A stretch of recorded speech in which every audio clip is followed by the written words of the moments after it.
July 4, 2026. Bali, ito po yung update natin ngayon sa Road 10. Ito po, may mga tambak na isang balita tumpok lang. Tapos, ang masama lang, may masamang balita sa may Center Island, may nagtatapon na naman ng mga debris. Oy, naman tayo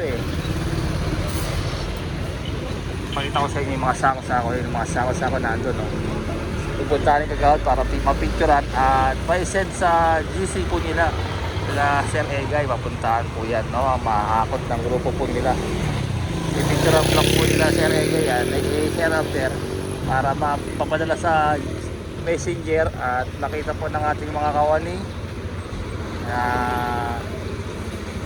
ganyan po, may basura po, no? Ayun, sako-sako. Ito ini-check po ni Sir Jong bakit po may mga basura ditong debris, no? Pare Jong, tingin mo. Isa, doon galing, no? Yan nga po, yung sako-sako doon galing, no? Napunta ron. Ito yung sako na yan. Huwag naman pong ganon. Itapon po natin sa tamang basurahan. Huwag itatapon sa Center Island kasi kawawa naman po yung mga naglilinis. Pinapaganda nga natin yung yung lugar, Center Island, tapos itatapon nyo na unti-unti, kinakalat nyo pa. Ayun, no?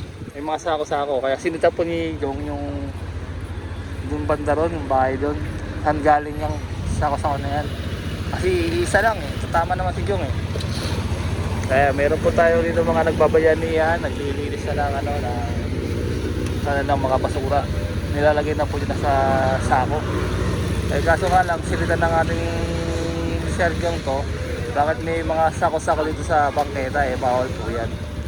Kaya baka mas siya matikitan at baka mareklamo at mapuntahan ng ating Sir Buhawi, no? Naraw-araw na po sila dito ni Sir Buhawi na ating pakusahin po ni Sergio yung may-ari niyan para mabigyan po ng pabala na bawal po magtapon sa may Center Island. Tingnan po yung Center Island, ganda-ganda na, wala nang basura. Baka matulad rin naman sa dati yan na marami ng basura sa may gitna. Siyempre pag nakita nyo ng marami ang gitna na yan, yung mga tao nagkatapon ng basura sa sa Center Island, masasanay na naman, no? Imbis na hindi na nakikitaan ng kalinisan, mawala na may mga nagkatapon ng basura dyan. Tingnan nyo, malilitan ng tumpok yan, no? Kayang-kaya na punta po din ang ating mga lirel yan. Yun, baka sa atin po yung ni Sir Jong, yung may-ari ng debris na yun, para mapagsabihan.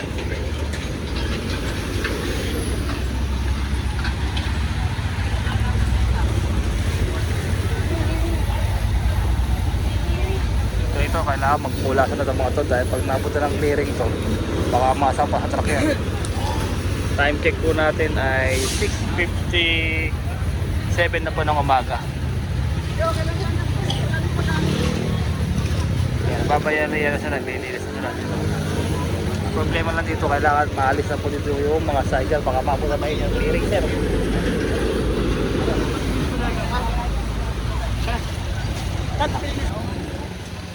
Sinabihan po sila ni Sir Joe na kailangan malisin po nila yun. Kung hindi nila alisin yun, baka makikita pa siya sa environmental. Ngayon po, ito po yung update natin ngayon sa Road 10 ngayon. Hindi tayo nakapag-update kahapon, kaya ngayon pumunta tayo araw ng Sabado. Ayan po yung update ng Road 10. Malubog naman po at ito nyo naman, malinis po ang Center Island. Walang mga basura, walang kaanong traffic.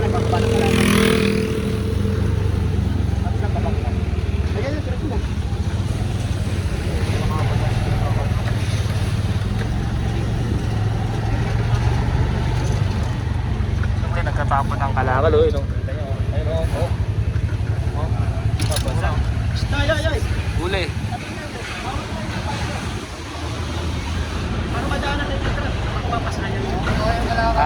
Naglilinis lang ng karton. Kalakal lang nila. Hindi sila nagtatapon ng basura. Kumbaga, pag ginagawa lang nila, nuhugasan nila yung karton nila para malinis. Tapos, hindi pinag nila, tapon lang nila. Okay. Ayan ang diskarte na lang, no, na nililinis lang nyo na yung karton. Binabasa nyo na tapos ano nyo na dito. Kaya inutusan po ni Sir Jong na huwag na kayo magtagal dyan. Baka maabutan nga naman kayo ng clearing. Hindi yung nagkatapon ng presyon lang natin, sir, ha. Hindi sila nagkatapon ng basura. Sila ay nangangalakal. Nakita siguro nila yung karton dito. Nandyan lang. Dinampot na po nila ngayon. Ibibilad po nila sa araw yan para tubigas na, hindi basa. Tapos pagkatapos yan, ibibenta na lang nila, no? Ayan, diskarte ng mga Pinoy. Di ba sabi nga nila, di ba? May pera sa basura. Pera yan. Kasi natanggap si Gang Shop yan, yung mga karton-karton, plastic bottle, mga bote, yan. So yan po yung update natin dito sa Road 10, Kahabaan, Del Lopez Boulevard. So ano nga naman, magang-maga tayo nagpupunta dito para masaksihan nyo kung gaano kaganda yung pinagbago dito sa Kahabaan po ng Mel Lopez Boulevard. Kung tawagin ay Road 10 dito sa Tondo. So ayan po. Ayan po luwag ngayon dito. Pero pupuntahan natin yung sa may kanto ng Kapulong. Doon ang may problema, lagi may nagkatapos sa may gilid ng Center Island, eh. Tignan natin kung may basura pa o wala. Kaya pupuntahan po natin yung sa may gilid ng Center Island. Nakita nyo naman, nandiyan na po yung yun, eh. Nakakot na po yung basura. Ganun pa rin, marami pa rin basura sa may gilid. Tayo pa rin katapon. Tapos talaga ito na accident. Nauli kasi rin nagkatapon dito.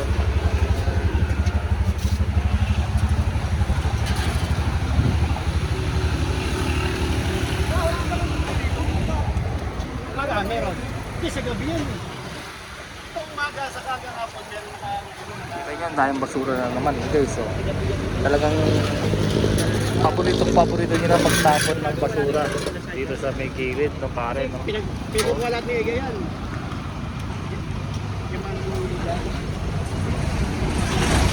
Dapat ito yung maaksyonan ng ating barangay. No? Ito yung mga bayani natin naglilinis sa may Center Island, no? Mana-mana lang yun ang pinapala. Meron silang banig para makakot yung basura.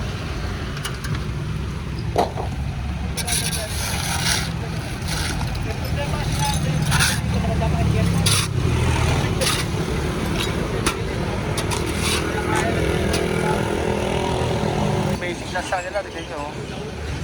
Napaka-basic lang sa nila para sa ating mga nagkatrabaho ng nagkakot ng basura. So ito, tignan nyo yung kabilang side naman, maayos naman po.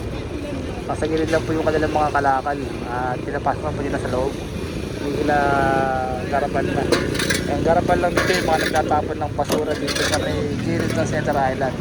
Abuti na lamang may mga bakal lang dito sa may Center Island na nagkabit ng mga halaman na hindi na natatapunan ng basura.